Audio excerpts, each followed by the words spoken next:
taking a critical look at the gaming news of the week. This is Augmented Reality, presented by the Triple S League. Hey everybody, welcome to the Augmented Reality Podcast, your source for news, leaks, and insights about games and the gaming industry. It's June 5th, we are rocketing toward E3, the big press conferences coming up this weekend, and then E3 all next week, so it's going to be busy, it's going to be fun, it's going to be great. My name is Ashenity, I'm here as always with Cybsidian, and apologize for the slight delay there. We were relocating one of Cyb's servos and technical difficulties. But anyway, we're here now, and we're hoping for a great podcast.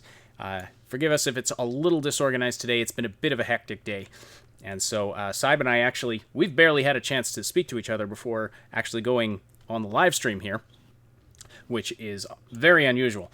But we've both got stuff to talk about, and so we are going to, we're going to bring you the latest in gaming news, as we usually do. And if you're listening live today, please say hello in the live chat. Send us your questions and comments there as well. We'll read and respond to as many as we can throughout the podcast. And don't forget to slam that like button. It likes it rough, and it tells us and YouTube that you appreciate this content. If you're listening after the fact on one of the audio-only platforms, we're glad you're here as well. And I also want to apologize to the people who listen on the audio-only platforms. We haven't been updating the podcasts there as diligently as we would like to. We've been getting behind on that, but we're working on a system to figure that out so that we're getting the podcasts up there, as soon as we can after the live stream goes live. So we're working on that. We should have a solution in place very soon. But anyway, if you're listening there, we appreciate your interactions there as well. Hello, everybody who's in the live chat this morning. Mr. Beatbot, Skulamin, Kazra Azad, Benny Carrillo, Alods Ginger. Kazra Azad says, Leak Week is going great. Yeah, well, there's been a couple of leaks that have been confirmed, and we're going to talk about that a little bit today. Alods Ginger asking about Cyberpunk. Now, we don't have a ton to talk about with Cyberpunk 2077. They are keeping a very tight lid on things leading up to E3. And so I was searching for news today, and pretty much everything that's out there is rehashes of stuff that we've already talked about. But I did find an interesting quote that we hadn't really addressed before from, where is it here now? So, Adam Kaczynski in a blog post said, we will be taking part in the upcoming edition of E3, which is shaping up to be the most important fair in CD Projekt's history. Now, we've talked before about how they've said this is going to be the most important E3 in their history, but in this quote, he actually says it's the most important fair in their history, which is interesting. So, I suppose in one sense that seems perfectly logical, doesn't it, Cyb? I mean, E3 is one of the biggest events of the year, and so if this is their biggest E3, I suppose it makes sense that it's their most important fair. But that was interesting wording. This is going to be one of their most important events ever. Well, again, he's not a native English speaker, so he may have meant this was written, not spoken, right? I'm not entirely sure. He was in the blog post they're talking about. He was actually quoted, so I'm not sure if he said. So it might be a misquote, or it might be a rough translation, or it might be something like that. But I mean, affair is also probably what was probably meant, and if not that, then it's just a rough translation from like conference to fair is actually they're within the same, one's a gathering group of people and the other's a gathering group of people.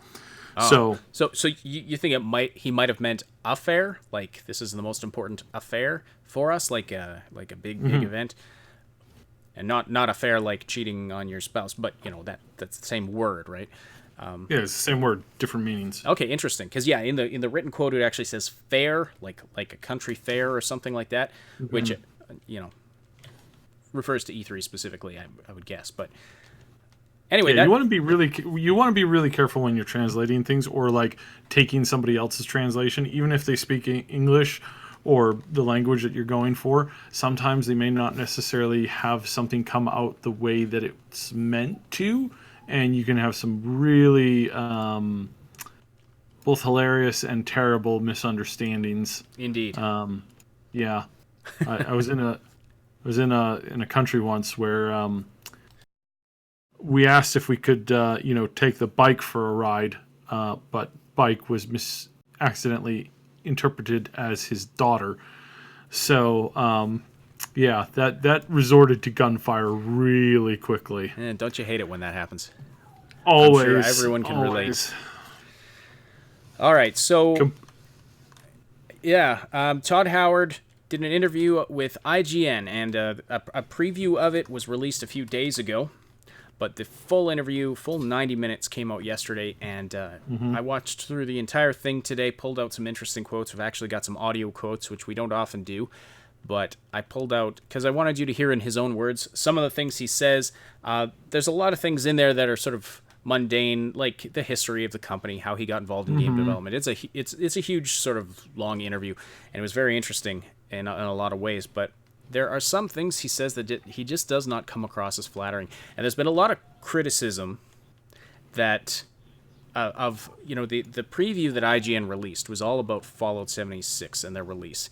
And some of the things he had to say about that, and there's been a lot of criticism of that over the past few days.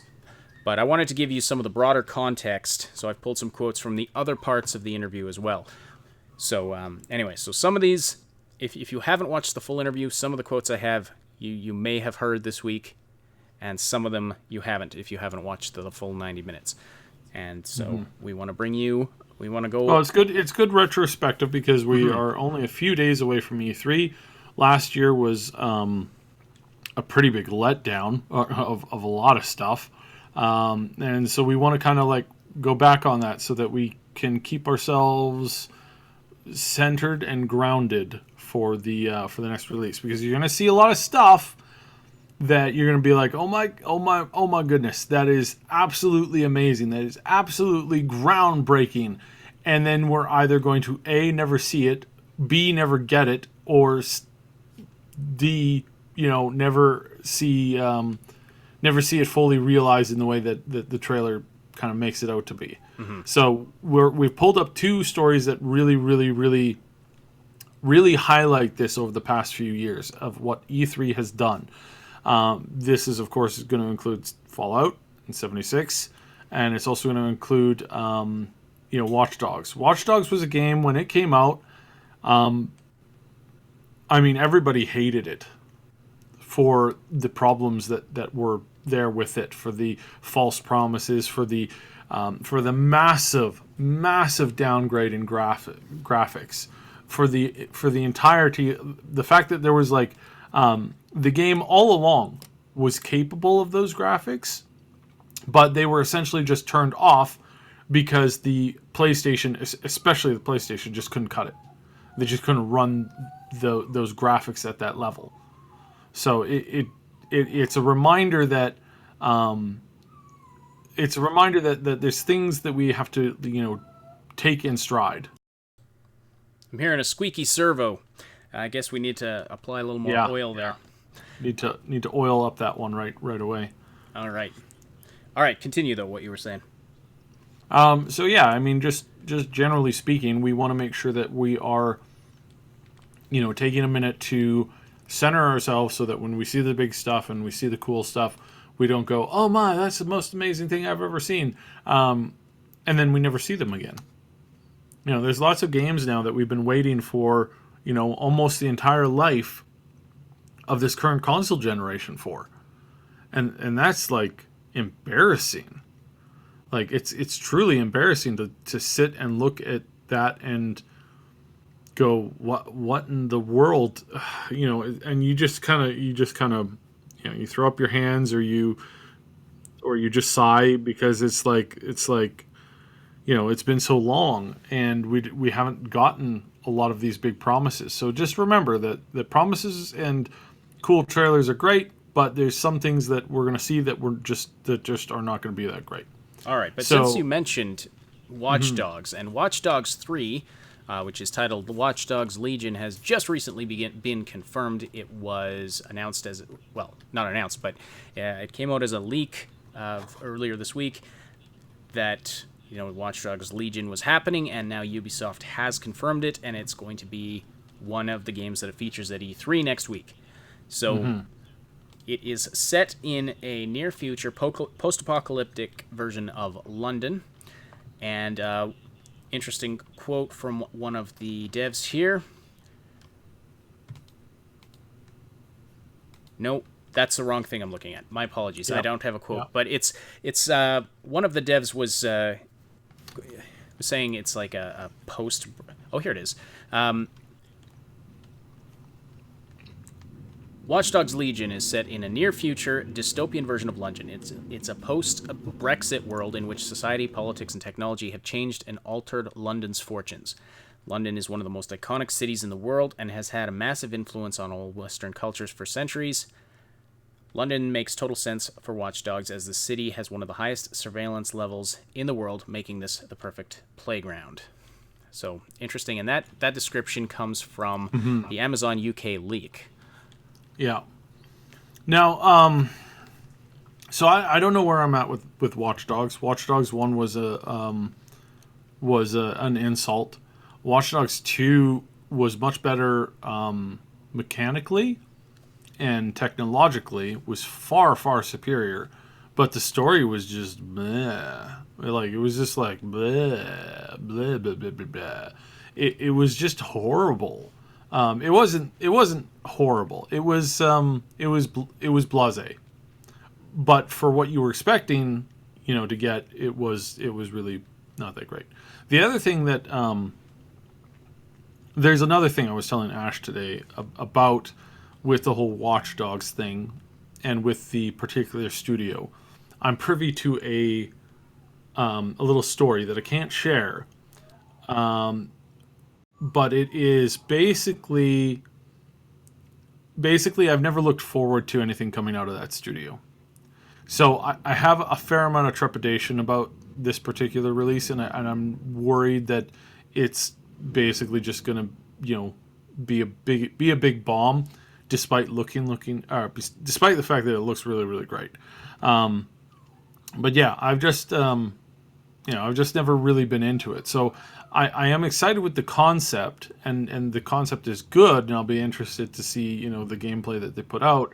But there will be a moment, I think, where, I'm really have to convince myself to play it, because right now I'm not that interested in it. And looking back at the previous E3s, we see a lot of lies when it comes to this kind of stuff.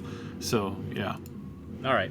Yeah, it's one that, if the schedule frees up enough, well, I'll probably check it out. It all depends on what games are releasing around the same time. We can only look at so much in depth, but it's the type of game that I would love to do a review or something for, some kind of content for, if there's time, And so, of course, as always, if you're interested in seeing content for a particular game, let us know on our Discord server in the content requests section. All right, so Watch Dogs 3 was confirmed this week, as we said earlier. We've also had some interesting information for the new Call of Duty Modern Warfare. Apparently, it is going to be an absolutely brutal game. This is a reboot of the Call of Duty Modern Warfare franchise, and it's just called Call of Duty Modern Warfare. Why they do this? It gets so confusing when you give your new product in the series the same title as a previous product in the series, like the exact same title. What's that? That was just out recently. Yeah. Yeah. If it's like from 50 years ago, but of course there are no video games from 50 years ago. Mm-hmm. So, which is interesting. I was just talking to my wife today about, I wonder what gaming's going to be like in 50 years when I'm old enough, when I'm as old as Skyrim Grandma. But anyway, that's a whole other thing. So what was I? Shoot, what was I saying? So Call of Duty Modern Warfare. It's just called Call of Duty Modern Warfare. It's Call of Duty Modern Warfare 4, essentially, but it's a reboot of the first game or something to that effect. It's a reboot of the series, maybe, is a better way to say it. You know what I call it? I call it Call of Duty Modern Hypocrisy.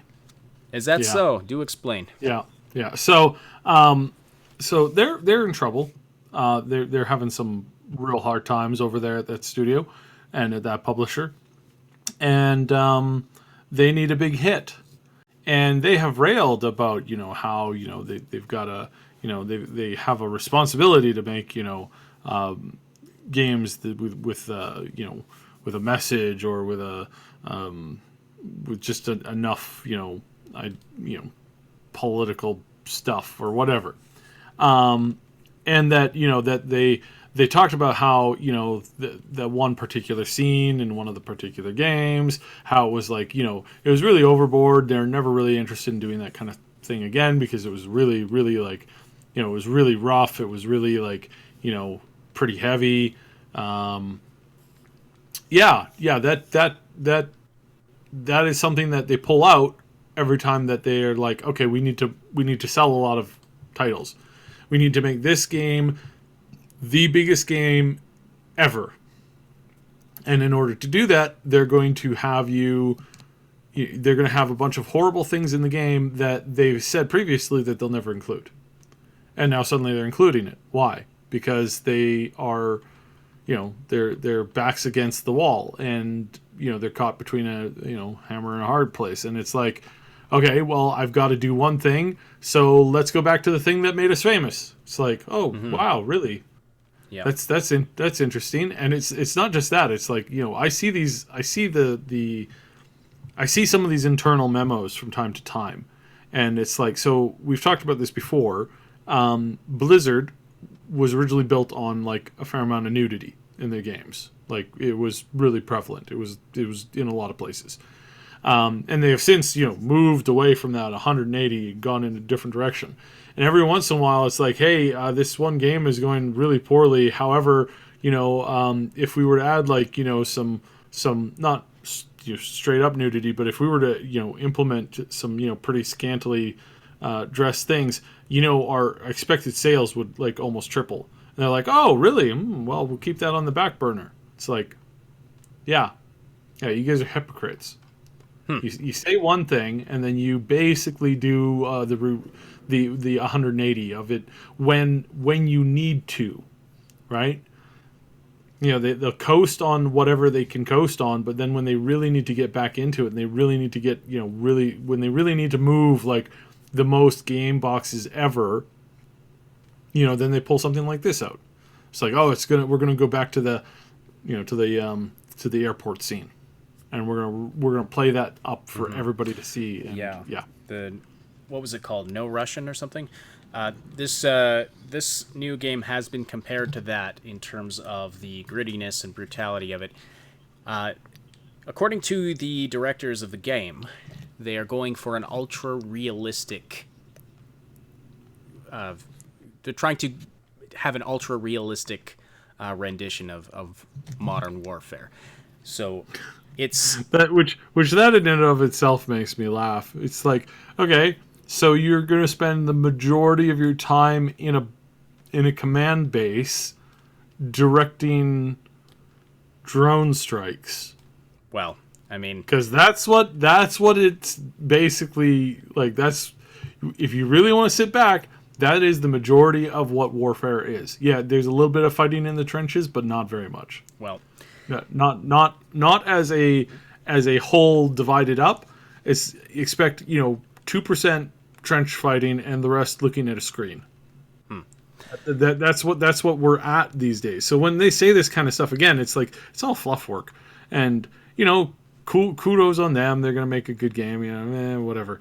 But it's just like, that's the way that they phrase it and the way that they built this. I'm not expecting anything other than what I'm expecting them to basically like just come out with a game that has more shock value than actual like good new stuff, right?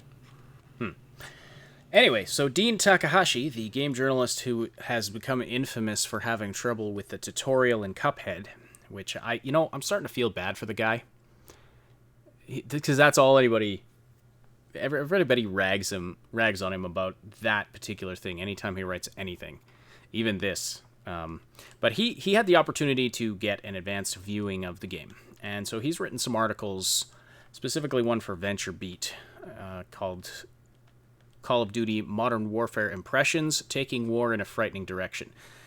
As if, war ever goes in a good direction, but Anyway, I mean, he's referring to the video game, of course, and he got an advanced screening of this, and he wrote a lengthy article detailing what he saw and how uncomfortable it made him, and asking some questions about whether or not a game like this should be made. And so, of course, this is raising questions about censorship or self-censorship or ethics in game development and all kinds of things. We're not going to... Just one quick question. Mm-hmm.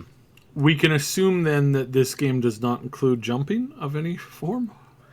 If he was able to get an early peek at it, then clearly he was able to clear the first little bit of the game. That was one of the... he wasn't actually playing it, but he got to see some of the missions.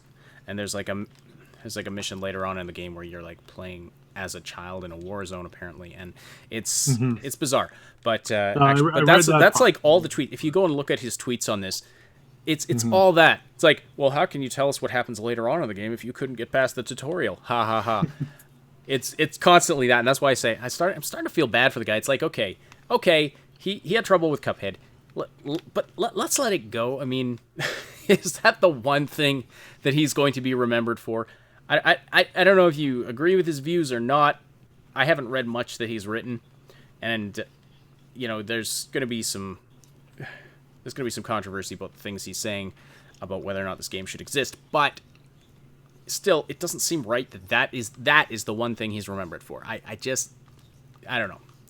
Anyway, that's neither here nor there. But so there's a few articles he's tweeted out, and at least one he's written about this. So if you're curious, you can check those out online. Just search Modern Warfare 4 Dean Takahashi, and or just check his Twitter feed. He's been tweeting about it. But yes, apparently going for uber realistic, really brutal, and interestingly, I learned about this today from one of my wife's students, high school students, who was telling me all about it, and I was like, I have not heard about that, so I came home and Googled it. So, very, very, it's going to be interesting. Just like this one's going to get political, I'm sure. Just like as the Dorian Gray pointed out, they mentioned Brexit for the Watch Dogs game. It's going to get political. I wonder if it's getting to the point where like everything's going to get political anyway, so that game developers are just going to stop caring and just say, you know what? It doesn't matter what we do. They're gonna nitpick us about something, so we might as well just go all in. I don't know if that's what's happening, but maybe they'll get to that point. Who knows, right? Or perhaps they could seriously just I don't know, maybe write it intelligently. Well, that would be good, but that could be leveled at a lot of games. All right. Kim Bergstrom. He played how a non-gamer would play. Yes, indeed. I don't know. Maybe he's just not good at platformers. I don't know. All right. Or reading on-screen instructions, You're listening to the Augmented Reality Podcast, and I know this is early to be doing the plug for the Discord server, but we're going to be diving into the Todd Howard interview right after this, and so that's going to be more of a deep dive. So I'll just mention right now, if you want to keep the conversation going after the fact, join our Discord server, and we have a great community going on there. You can find a link in the description below. It's a place where you can chat with us and other Triple S fans about all the things we love to talk about, and stay up to date about everything we're doing here at the Triple S League. Click the link below to join, and be sure to say hi to us in the welcome channel. Hello to the folks that are just joining us, Niv Aussie. I see people are trickling in. We got the announcement for the podcast out a little bit late today, so there's been a lower than average live viewership for the first part of this podcast, but I can see it's edging up there, so that's good to see. All right, so we're going to dive into this Todd Howard interview. So he did an interview on with IGN. And it was a long, you can find it on their website. Now, the name of the actual show is slipping my mind right now, but it's a monthly podcast they do. Shoot, it's called like Unplugged or something. It's like industry insider, or industry people come on and they talk about stuff. Yeah. So, it spans like Todd's entire development career, from how he got into games, which was really interesting to hear, and how he started at Bethesda, sort of the development cycle of the early Elder Scrolls games and what part he played in those and all of this kinds of things. So we're not going to be covering all of that. What I'm specifically going to be focusing on is things that relate to the controversies that Bethesda's been experiencing recently. We have recently seen with Fallout 76, they have broken their promise of only cosmetic microtransactions in the game. We see, Elder Scrolls, Blades, the mobile game, going heavy with the microtransactions and loot boxes, if I'm not mistaken. Is that correct? Mm-hmm. And so the company's going in a concerning direction, and even some of the games that are not being developed specifically by Bethesda, like id Software's Rage 2 from id Software and Avalanche Studios. I did a review on it. It's a single-player game that has a live service style rollout published by Bethesda. Not made in-house by Bethesda, but published by them. So this is getting concerning. And after, with Fallout 76, and we're expecting to see more about Fallout 76. We're expecting to see some announcements about where the game is at now at E3 here. So it's concerning.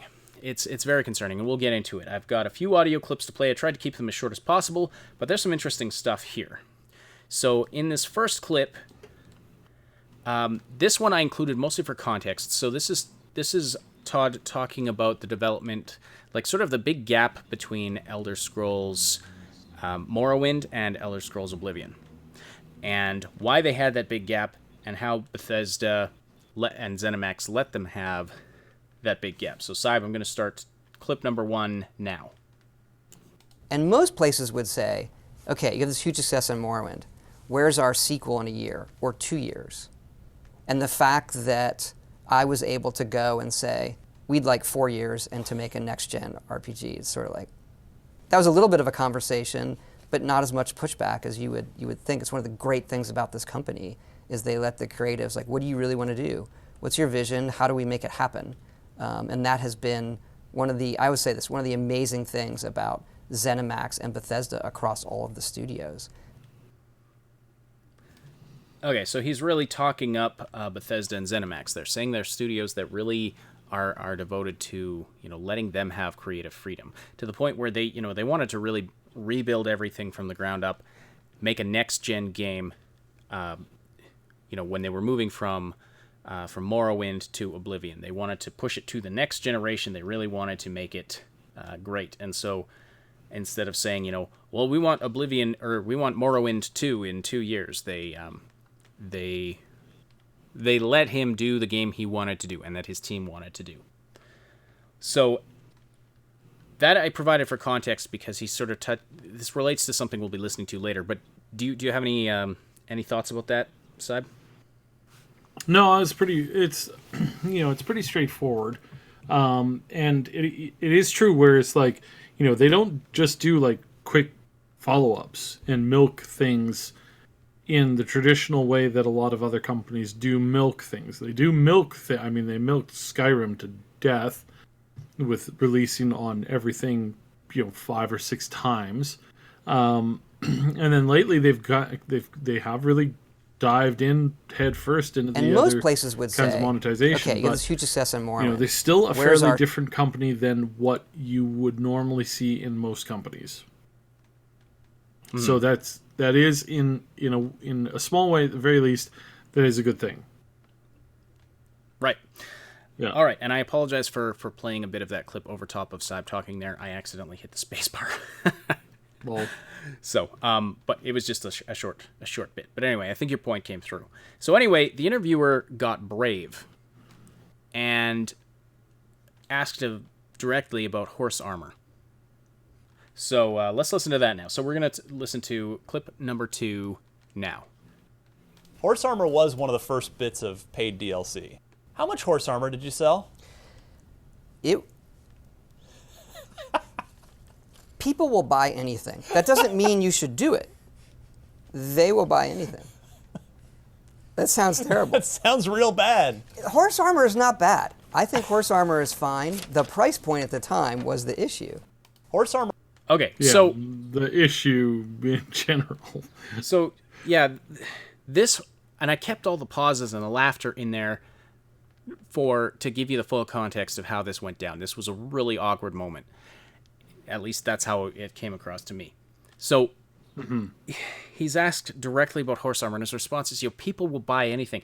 Not that you should necessarily do it, but people will buy anything. Okay, that's great. That's where your mind went, Todd, when you were trying to explain this. That was a little.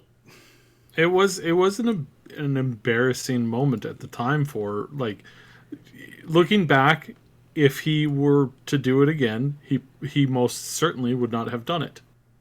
Not in that way. And he's right. Like, the people will literally buy anything. If you put, like, just some of the mods out there, when the modding first hit Steam for the paid mods, it was like people were literally buying everything, even the stuff that was just garbage that didn't work. And you had 50 people tell you this is garbage and it didn't work, and still somebody else is like, I'm sure it'll work for me, or I just want to fill up the entire bar. I get people like that too, who they just want to fill up an entire, like, collection. It's like, why are you collecting this? This is insane. No, it's just my collection. So is it a hobby? No. Do you show it off to anybody? No. Why are you collecting it? Personal interest? So you're interested in this? No, not at all. It's like, then why are you paying for it? I don't know. That's basically what it boils down to. And sure, it's weird and bizarre and kind of concerning a lot, really, for some of us in the industry. It's like really concerning that somebody will literally buy anything, but it's always been there, right? Right. So, as Schoolman says, the price point above free is the issue here for the horse armor. Yeah. And Nivazi says, man, this is why I like IGN Unfiltered. Thank you. That is the name of the show, IGN Unfiltered. My apologies for forgetting that and stupidly closing the tab that I had that in. All right. So we're not done with horse armor. And man, I respect what should I say? I respect the courage, I guess, let's make it clean. I respect the gonads on the interviewer to actually bring that up. But anyway, so they continue to talk about horse armor a little bit, and they talk about, how they arrived at the price point, how they wanted to provide continual content, and how Xbox played into that decision. So, starting clip 3 now. And we said, well, we want to do expansion packs. We had done some for Morrowind. We'd rather have this free-flowing kind of DLC into the game. We have lots of ideas. We did a bunch for Morrowind and put them on the website for free. We're very into that, the creation kit and the modding and all of that. Yes, you guys always have. Okay, so how do we get this to console players? We'll do it this way. And horse armor is, for what it is actually, I think it's fine. You armor your horse, you can buy it. There's new dialogue that ups its stats. And we felt, well, it's probably worth this. And I won't say who at Microsoft said, well, that's less than we sell a theme for. Like a wallpaper is more than that. Right. You should charge this. You can always lower it. We're like, okay. So he's kind of passing the buck on to Microsoft there. So. And that is true. I don't know if I pointed this out before, but some people in the game development sphere, they don't know what certain things are worth. Like, honestly, like, what's a good example? So, what's a really good example? Bill Gates was on a show a little while ago, and they asked him how much. It might not have been Bill Gates. It might have been somebody else. And they were asking him how much, like, a box of cereal was. And he had no freaking clue.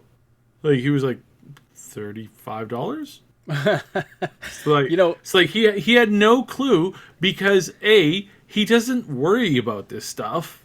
No, and he's C, got that much he freaking money.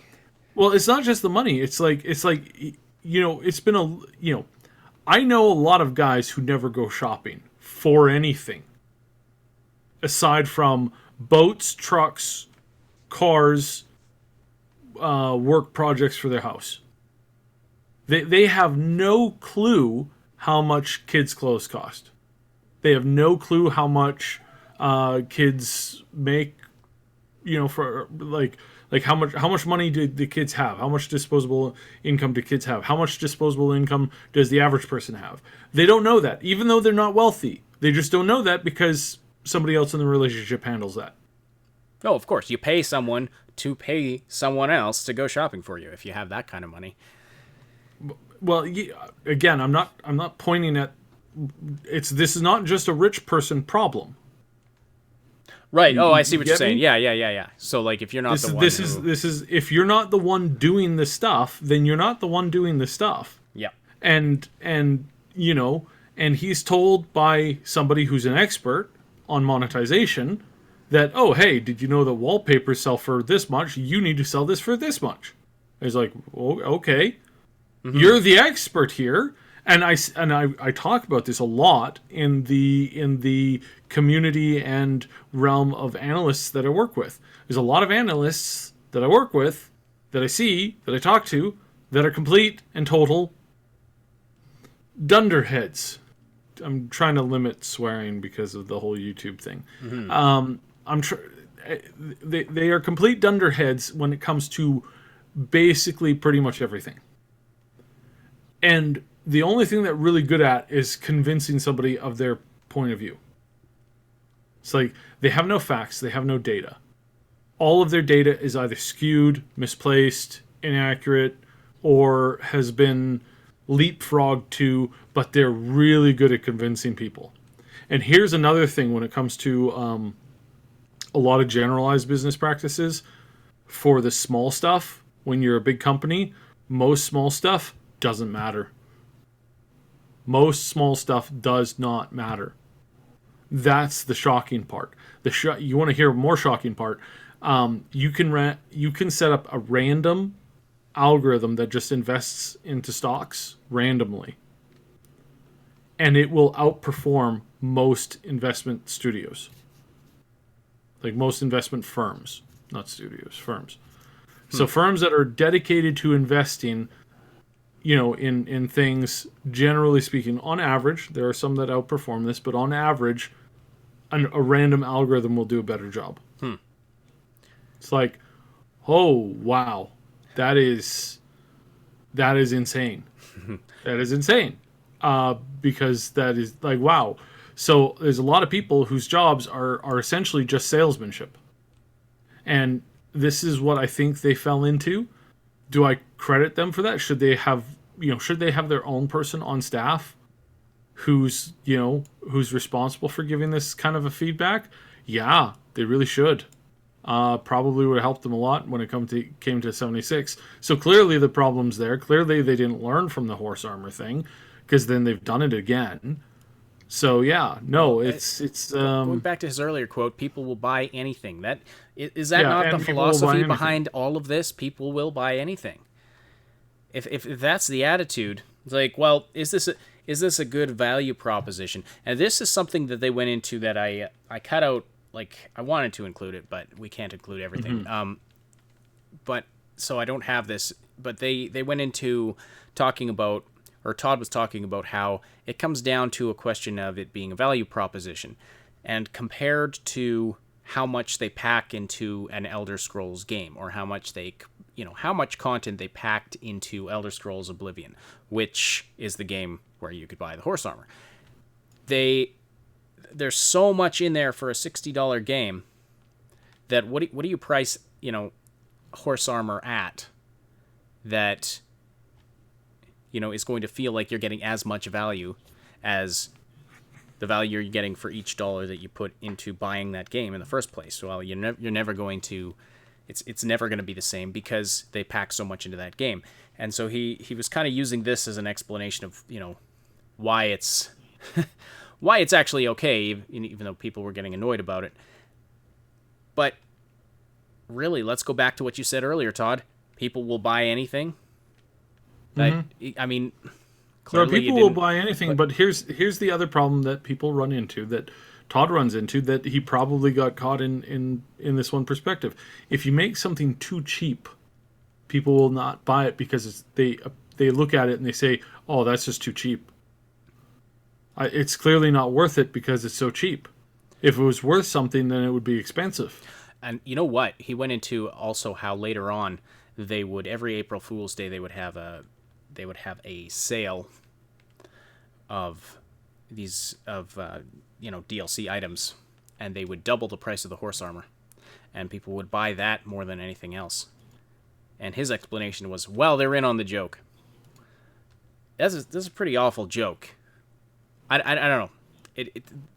This really bothered me. I was watching another video that just said it seems like Todd is living in his own reality, and this part of the interview really made it kind of look that way. Like, he is living in reality in the sense that he's saying, people will buy anything, and we're doing this, we're selling this because we know we can get away with it. But if that's really the thought process they're going into, and if that's what his response is in a candid moment where I'm guessing he was not expecting to be asked about horse armor in this interview. See, I look at it a little differently. I bought a glass of lemonade from a lemonade stand that was being run by a bunch of 8-year-olds the other day, because I saw them and I went like, oh, they're working hard, and as I rolled up, I was listening to their conversation, and they were theorizing on how can they make more money, how can they sell it at a better product, and I was like, oh, well, that's really good of you guys to be thinking like that. So I went and I bought a glass of lemonade for, I think it was $5. Now, they weren't charging $5, they were charging 25 cents, but I gave them $5 and I said, you guys keep the rest. Did I do that because and I'm drawing a bit of a comparison to the horse armor thing. Did I do that because I felt like I was being cheated? Or was I doing that because I was more interested in seeing their reaction and helping them along than not? And it's not that this wasn't in the sticks, right? This was I'm sure the kids aren't, going to school without shoes, right? It was I'm clearly rewarding them for being, kind of out there trying something, right? Mm-hmm. And I'm doing that. And back in the horse armor days, Skyrim was doing great. People are still, supporting the company back then. They want to support that. So yeah, they're in on the joke. Well, fair enough. I honestly think that they're in on the joke, and it's not because Todd is a dick. I think it's because at that point, and in the last few years ago, most everybody loved and supported them.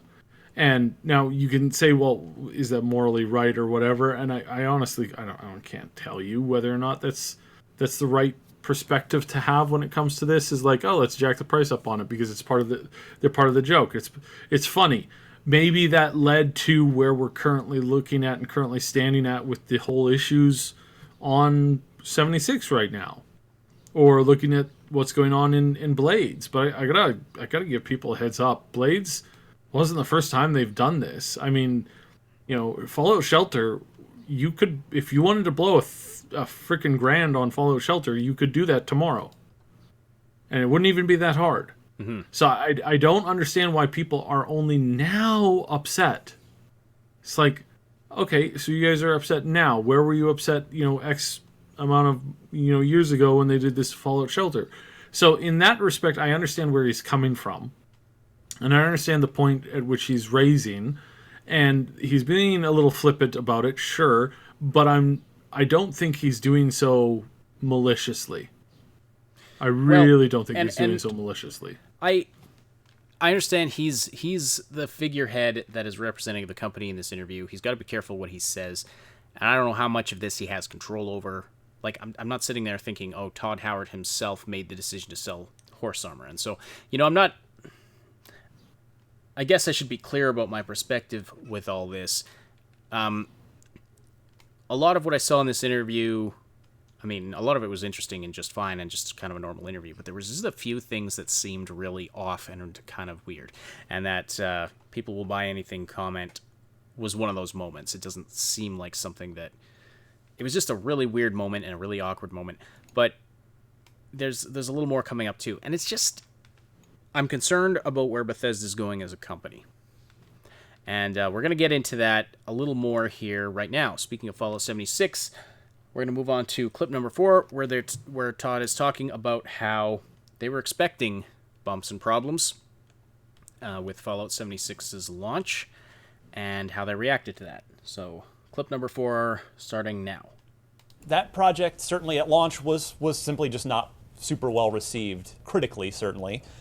Do you have an idea of how it's going to land, or were you caught off guard by the launch of that game? We knew we were going to have a lot of bumps. That's a difficult development. A lot of new systems and things like that. Hey, we're going to go try this new thing. And anytime you're going to do something new like that, you know you're going to have your bumps. You know that a lot of people might say, that's not the game we want from you. But we still want to be somebody who's trying new things. And that was a very difficult development on that game to get it where it was.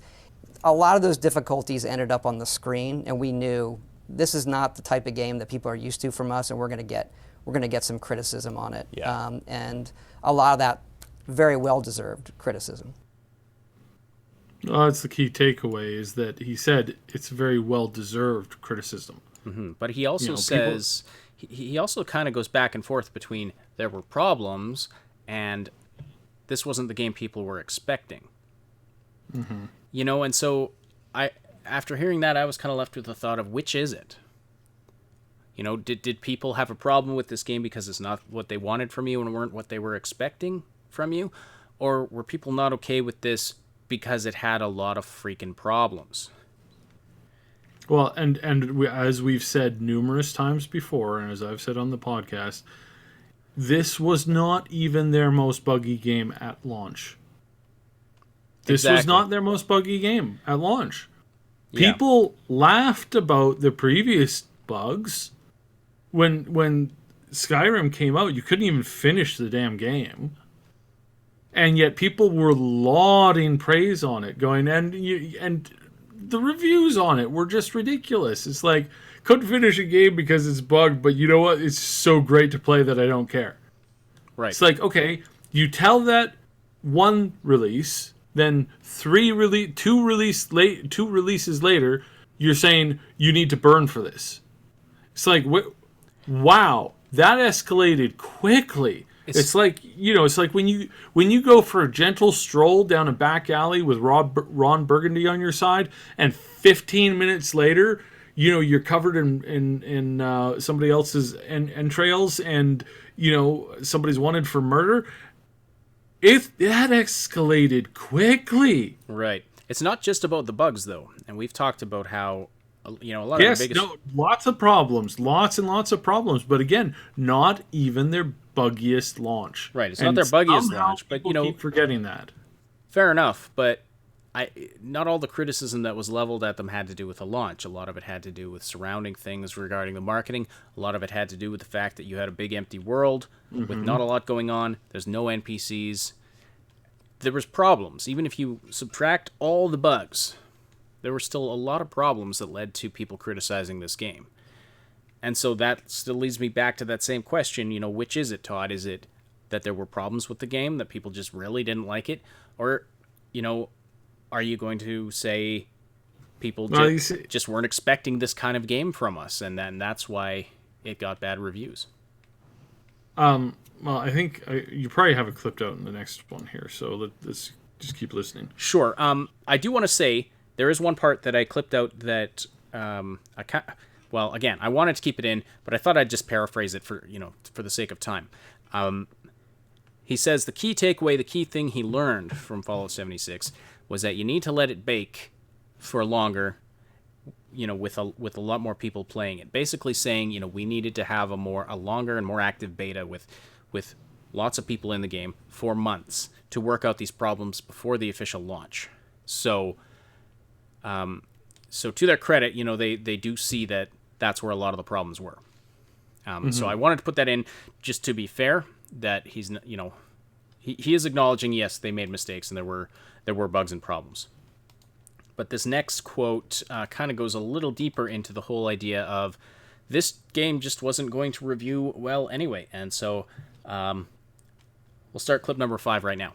This isn't a game, even from the beginning, this is not going to be high Metacritic game. That's not what this is, given what it is. But we felt strongly this is a game we want to play. This is something we really want to do. And all of the games like this, whether it's us or somebody else, you can go back and look at them. There's a period once you launch. It's not how you launch, it's what it becomes. And it's really turned around. It's a fabulous game and an incredible community around it. Do you think 76 has had any lasting sort of damage to Bethesda's reputation or Fallout's reputation? I'm sure it's had some. It would be naive to say it's had zero, right? But I think if people come to the game now and see what's going on there, I think they'll be surprised. I'm really, really proud of what everybody's done in the game, and because I know where it's going, I think we're definitely long-term believers. All right. So he kind of says, this wasn't going to score well on Metacritic anyway, just because of the type of game it is. And I don't know, does that... I mean, we're kind of I could be reading it, but we're rehashing it a little bit. Yeah, does this sound like an excuse, I guess, is what my question is? It's not an excuse. It's not an excuse in the let's look at Activision and let's look at the real villains, okay? Looking at the real villains, EA, Activision, which I'm remembering something. And I was like, "Ooh, I can't wait to talk about that." And then I realized I can't talk about that. They gotta let that sit for at least a couple months. Somebody was trying to do a hostile takeover. And they were not trying to do it as in like they had started the process. They were trying to figure out if it could be done, if it was worth the cost, the investment, and the time. And they reached out, and I can't talk about it because it's a little bit too close to the process right now. But remind me in about 6 months, I'll probably be able to mention it then. So they're not the worst company out there. Let's be real. They had a real hiccup with this game. They had some real dunderheaded decisions with this, and we have talked about them to death, and they have talked about them to death, and there's still some other issues out there. Sure, they haven't shipped those canvas bags for some odd reason, which is really concerning. Still very concerning. And are they even getting back, even close to being back on track? Well, we won't know until probably Sunday evening. That's when we'll have a good point of view on it. But something that he said there, which was very important that I want to point out, is that he said he thinks that if anybody plays it, and this is, by the way, 76, as I've said for a while now, is going free to play.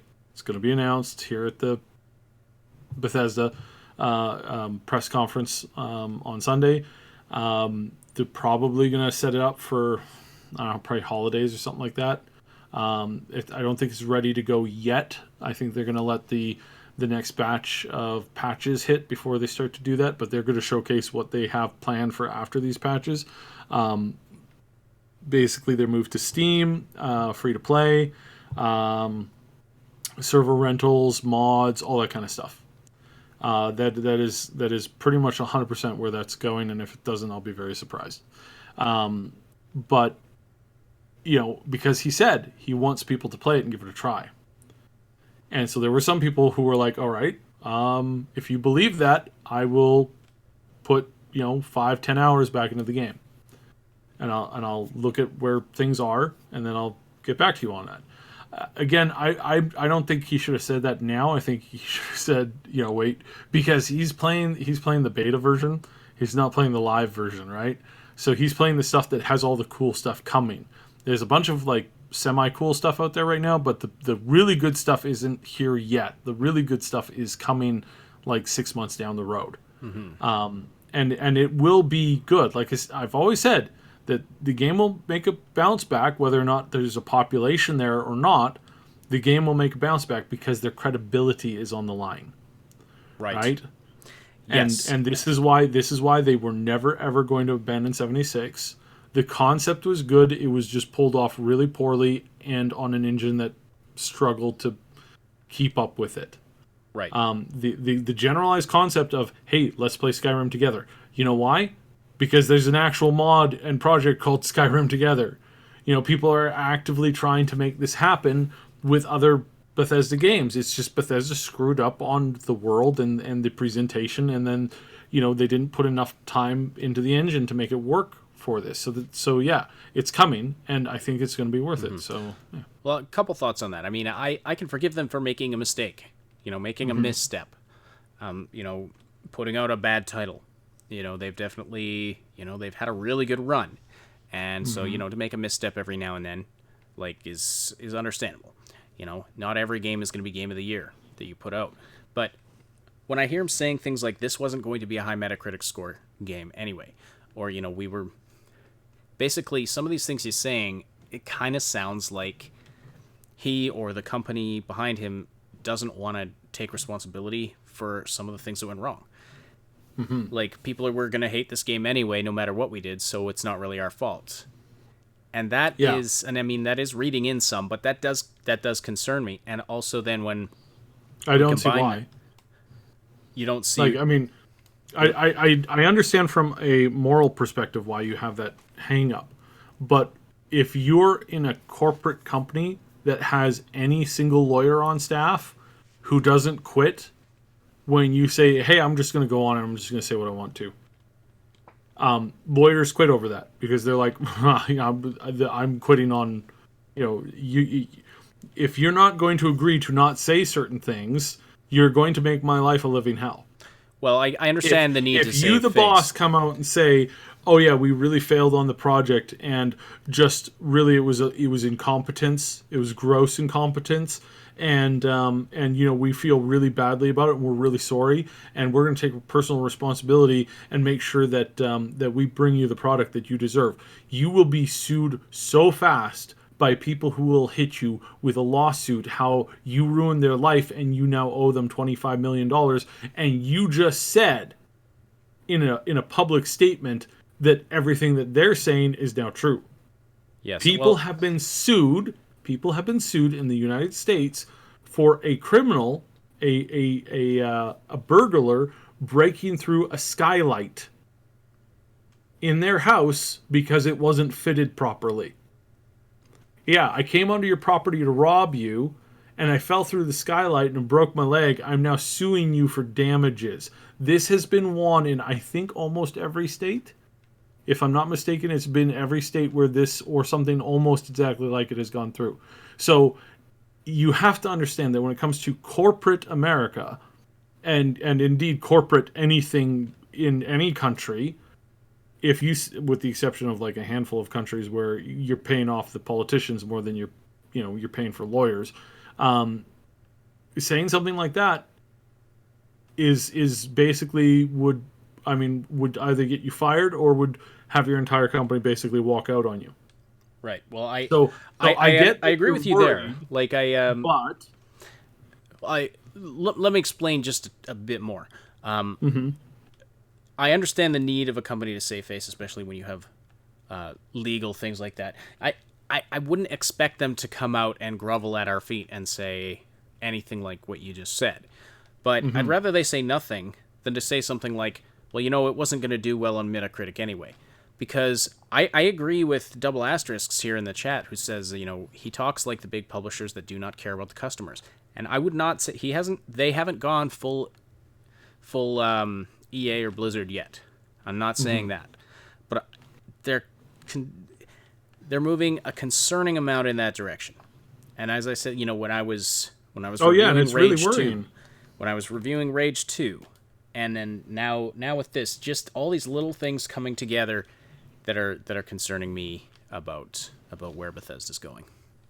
So, and so I'm not trying to impugn Todd Howard specifically. I'm concerned. A lot of people accuse him of lying.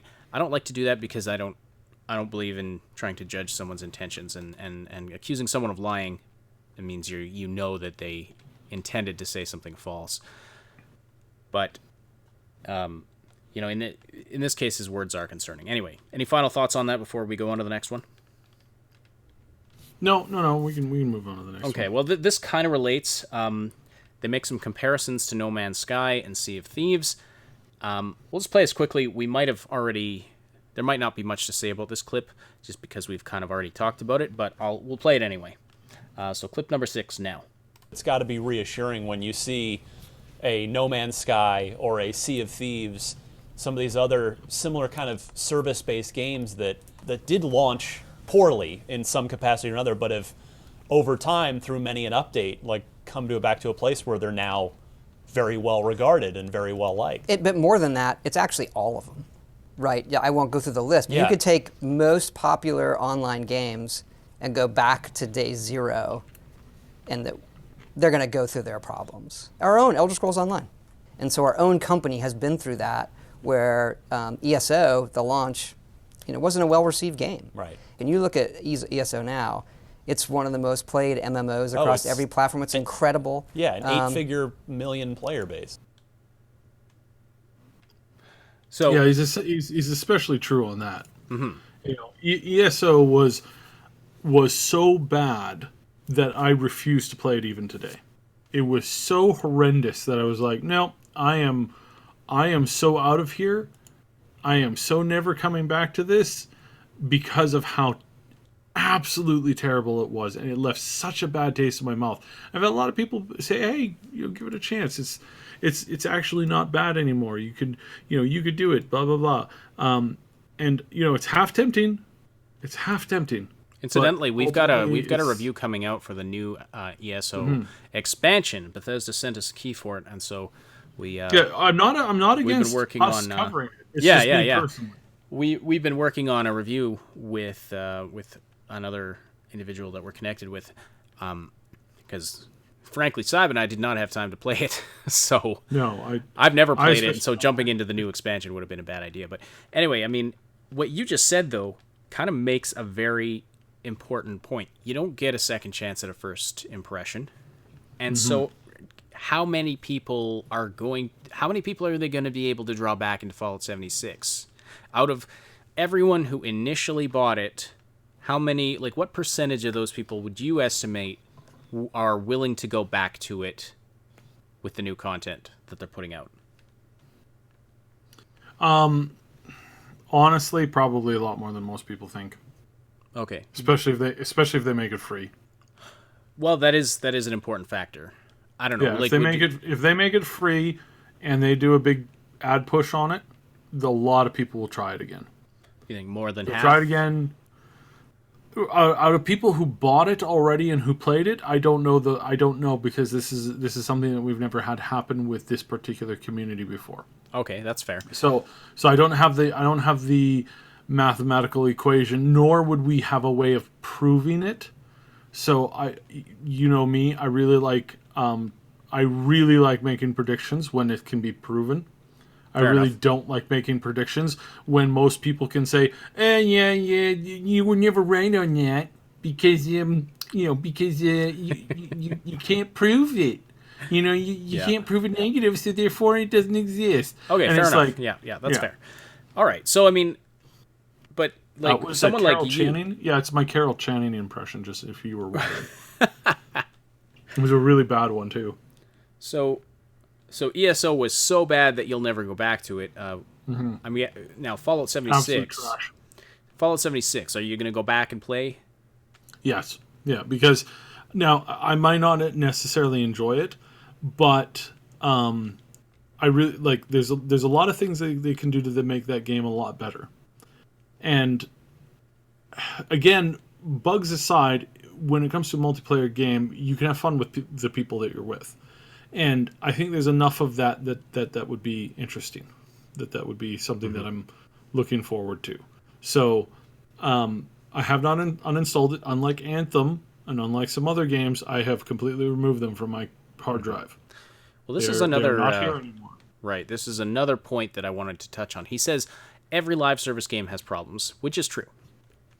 But there's a difference between there being a rough start off and some bugs at launch and say what happened with Anthem, where the bugs are minimal but there's just no game there. Yeah. And so there's a lot of missing game, absolutely. Yeah, so why is this the expectation that it's a live service game, therefore it's going to be crap when it starts and we fix it later? I don't like this attitude among developers. Well, I hate to tell you, but that's basically every live service game. I Period. get that there's... Every MMO has had a crap launch. The Yes. only one that has not had a crap launch was Hello Kitty Island Adventure. Okay? So, generally speaking, we can't get a live service game because what you have is you have an expectation, you have what it is, and then you have what people want it to be. It's like when you get married. When you get married, there are 6 people who show up at the wedding that are getting married. There's the person who I'm just going to use generalized things because that's just easier for the example. Not against whatever. I'm just using generalized examples. Okay, so the groom, there's the groom as he thinks he is, the groom as she thinks he is, and the groom as he is. Then there's the bride who she thinks she is, the bride who she is, and the bride who he thinks she is. There's 6 people getting married. And whether or not that marriage is going to last is going to depend on how closely those people can all become the same 2 people. So, I mean, I think I see what you're saying, but isn't that the case also? Couldn't that be the case with a single player title? You know, we think it's going to be one thing and it's not going to be, but it turns out to be something different. Not necessarily because it's not alive. When you play in a live service game, or when you're playing an MMO, or when you're playing a free-to-play game that has regular updates, it's literally alive. It literally lives, breathes, moves, talks, feels, and reacts to the environment and the world around them. So in that perspective, in that moment, you're going to have essentially what boils down to as a community creating the game and breathing life to the game constantly. And whether it's the devs or whether it's the community asking for certain things, if there's enough demand for anything, most devs are going to be like, okay, this is what the community is demanding, we have to give this to them.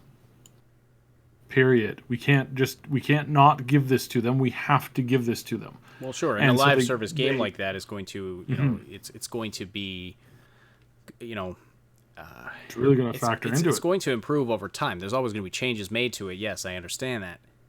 But I mean, I would rather a game have a really buggy launch with lots of technical problems, but have, be a solid game rather than, if you get past those technical problems and the game is just crap. That's the part I'm talking about. Why does the game have to be crap? Like, if there's technical problems, I get that. I think most people understand that. Every MMO since the beginning of time has had a rough launch, as you've pointed out.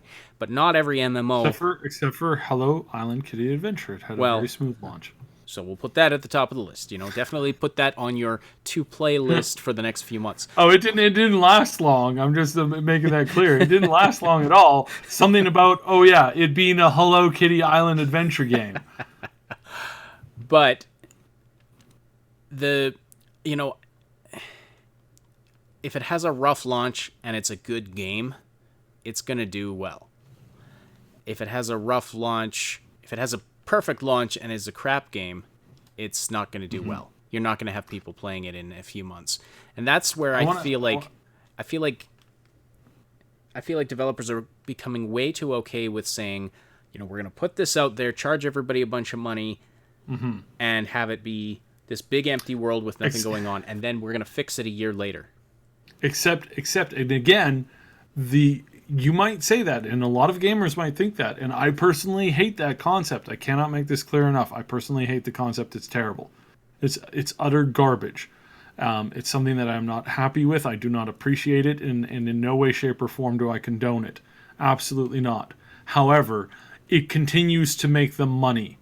It continues to make a lot of people a lot of money. So until we get to the point where the gamers and the people are saying, no, we've had it with this. We're not living with this anymore. We don't believe that this is acceptable an acceptable way to do business, and we're not giving you money. Until that happens, you're going to have a lot of big companies in big enough numbers, because as he said, people will buy anything, and that's 100% true, and it's never changed, and it will never change. You can organize. It can be the worst game experience ever. Somebody will still go out and pay for it. Absolutely. You know, because that's just the way it is. It's like I was walking past a couple of garage sales, and I was like, who on earth would buy this pile of junk? And 5 minutes later, saw somebody walking away with that pile of junk. Because it's like, what, like, and why? Seriously, you're like, what? Why are you buying that? It's junk. And it's like, but it's treasure for them. It's junk to you, and it's junk to the person who's selling it. It's not. It's treasure to somebody else. And so that's where a lot of this comes from. And now, of course, you can't do this on a multi-million-dollar, industry for very long.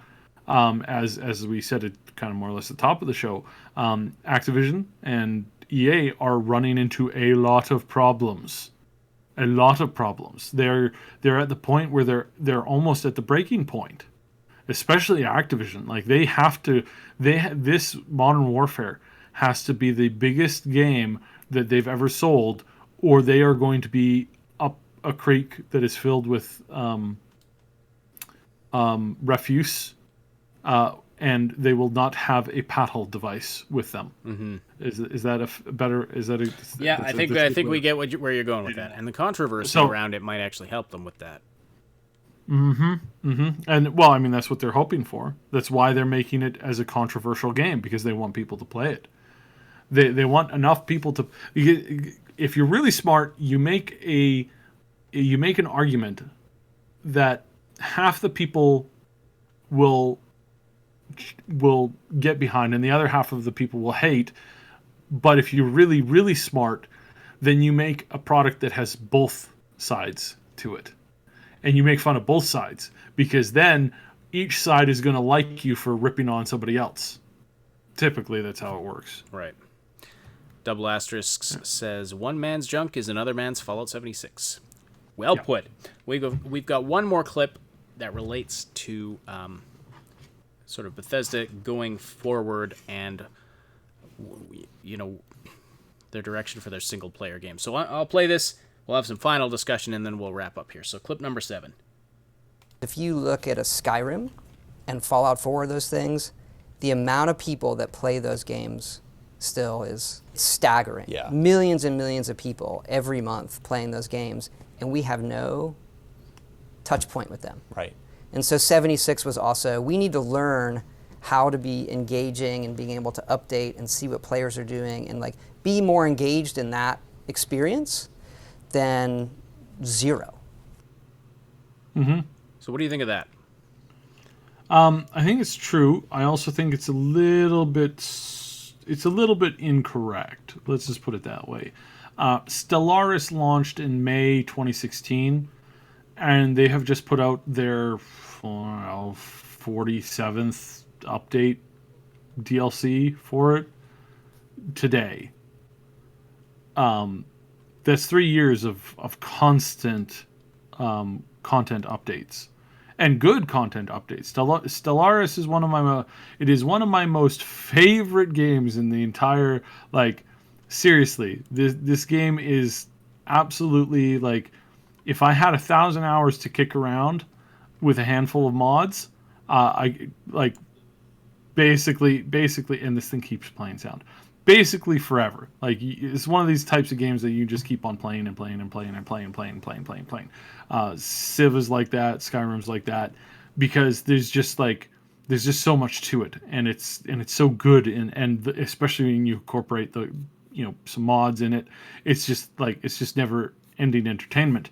So he's a little bit wrong in the sense that they had no way of interacting. That is business talk for, you're gonna like us because we're gonna make this, we're gonna make something that's even better, right? That's business speak for, we want you to keep paying us money while you're doing this, but we don't want to add or spend time working on an outdated game and an outdated engine. I don't know why, because again, it's like if they were putting out more DLC, like more story content, more zones, more maps, more, an upgrade to the animation system, like all of this stuff that people are begging for, it's like they could have had that. They really, really could have had that that perspective that he's asking for. That the chance to constantly interact with the community. They could have had that. The fact that he says that they don't, that's only on them. That's not on the community. So that's a little bit of that's a little bit of an untruth there when he says that. It's a little bit of a lie, but it's not in the sense that it is a big business. They are trying to push stuff, and in honest to God fact, everything that I've seen for Starfield and Elder Scrolls 6 is like there might be some online connectivity stuff to it, but the base game is going to be a really good base game. And I'm, people are skeptical, and I completely understand that, 100%, completely agree. However, there is a little bit more to it than just what some people are claiming, right? So there is, how do I say this better? Wait for Sunday. That's all I say is wait for Sunday. Yes, they're on my crap list for the most part right now. Absolutely, there's some major problems that I want them to deal with. However, it's like, please wait for Sunday, because we can't really make this 100% bet until Sunday happens and we see what they pull out. I'm expecting a surprise announcement. I have it on good authority that we're going to get a surprise announcement. I'm not going to say whether or not I 100% believe in it or not, but I suspect a surprise announcement with a surprise release. Well, considering, what we know that they're working on. It is Bethesda, right? So right, yeah. Well, and we have very little to go on as far as, what are they going to fill their presentation with? We talked about this a little while back on the podcast. You got an hour-long presentation. You've got 3 games-ish coming out that they can, at a maximum, spend 15 minutes on each of those subjects. At a maximum. Well, and that'd be long for each one. And that is if they add in a ridiculous song again, right? A moronic band or something, and really cringe it out, or show another montage video, like whatever. Honest to God, they're working on something. We're going to see it. Todd Howard lies a lot. We said this. What did we say this? We said this a few years ago, I think in more than one place, and it keeps every like couple of months we see this. Like, Todd Howard has lied lots and lots and lots, and somebody's always like, do you have examples that you can provide? It's like, it's Todd Howard. It's a bloody meme, for crying out loud. No, I'm not going to go through and show you every single, because it's a meme. It exists. The concept of, yes, he lies and he tells us things that aren't necessarily true, and sometimes it's because they're hiding something that they really want to show off and it's going to be really cool. Sometimes there is that, and sometimes that's an actual thing. So people can, right. It's like, take it in stride, guys. Take it in stride, and it's going to be, might not be perfect, but it's also going to be like, there's a good chance that it's going to be pretty cool, pretty awesome. Well, I'm looking forward to it. I'm interested in seeing what they're going to bring, especially from sort of their subsidiary studios surrounding. I'm curious to see what Arcane's been working on. But getting back to what he said about wanting these continual ongoing touch points with players, this kind of harkens back to one of the quotes we looked at earlier, where they wanted that back in the Morrowind Oblivion days, and what did they do? They put out horse armor. So does this mean, and I kind of agree with Niv Aussie early on in the chat, wrote, from the snippets of the interview, it sounds like more plans for microtransactions. And I'm kind of leaning in that direction. Absolutely. Like I said, when it comes to, when we see and when we get our hands on the next Starfield game, Yes, pretty positive that we're going to be seeing a fair amount of microtransactions involved in the game somewhere. I don't like that concept, and we need to push back on them for sure. On that, we need to, to get that out. But again, it's like people will literally buy anything, and yeah. So I guess it comes down to, needing to really make a point and, of not supporting bad practices. And I really hope they wouldn't go in this direction, but if it starts to look like Starfield is a live service style thing, I mean, that's going to be very troubling, and we're going to have a crucial decision then to make as a channel if we want to support that or not. Well, let me put it like this. Even with microtransactions in a new Skyrim game, let's say they're mild, very mild microtransactions, and you had to pick between Activision, EA, and Bethesda being the one who's basically put in charge of gaming for the next decade, which would you pick? You have to pick between one of those three. Oh, Bethesda, hands down. Exactly. Yeah. No, I'm not. Exactly. And so I'm just saying, that's why I'm trying to make it clear. I'm not saying they haven't gone full EA or Activision yet, but they're moving in a concerning amount in that direction. And I really felt that way when I reviewed Rage 2. Well, and again, it's like I shared with you the one story today that I can't share about the one studio, and it's like this kind of stuff exists all the time, and we're surrounded by it, and very rarely is it ever called out or is it ever pointed to, despite the fact that we have a call-out culture. The culture is like, if you make a mistake, then if you don't publicly shame a person who made a mistake, even if it's an honest mistake, then you're just as bad. And then you get roasted too. Yet for some odd reason, we have stuff that I mentioned where it's like, yeah, we have that exists, that's prevalent. That's so prevalent that they still make jokes about it today. It's been like 5 years, and they still make jokes about it in the studio. Which one's the bitch? It's like you disgust me. Yeah. You disgust me. Right. Yes. So if you're really interested in what I'm talking about, hit me up in the Discord, and I might share it if I trust you. All right. So I guess to end off, let's take this question from Kazra Azad. Are they still using the creation engine for both Elder Scrolls 6 and Starfield? Yeah. It's still, but the engine's been overhauled. Like, I mean, significantly. And yeah, I knew it was for significantly.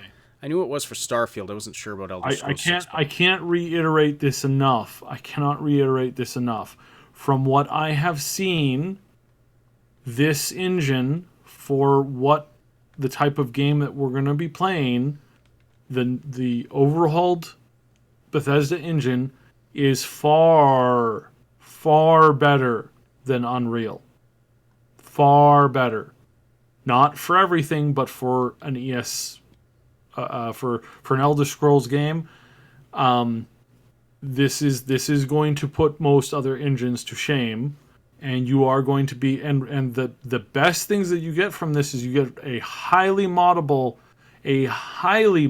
game with an impressive new updated core engine with far better memory capabilities, brand new animation system, all brand new animations, and an animation editor in the game that you can attach to VR games with head trackers, hand trackers, and stuff like that, and start to like trace out your own stuff.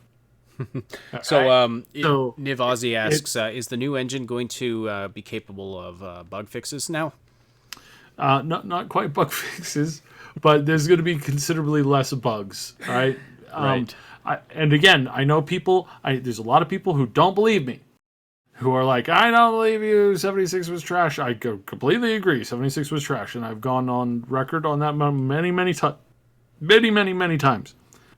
However, I'm telling you that if you want a Skyrim game, you can't get a Skyrim game in Unreal. It just doesn't work.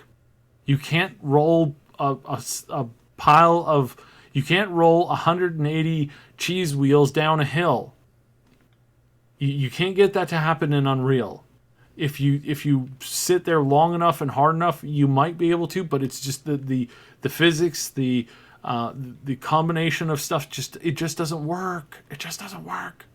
So there is a way, and there is a format, and I have a fair amount of faith in this. Like I said, my faith is shaken in Bethesda.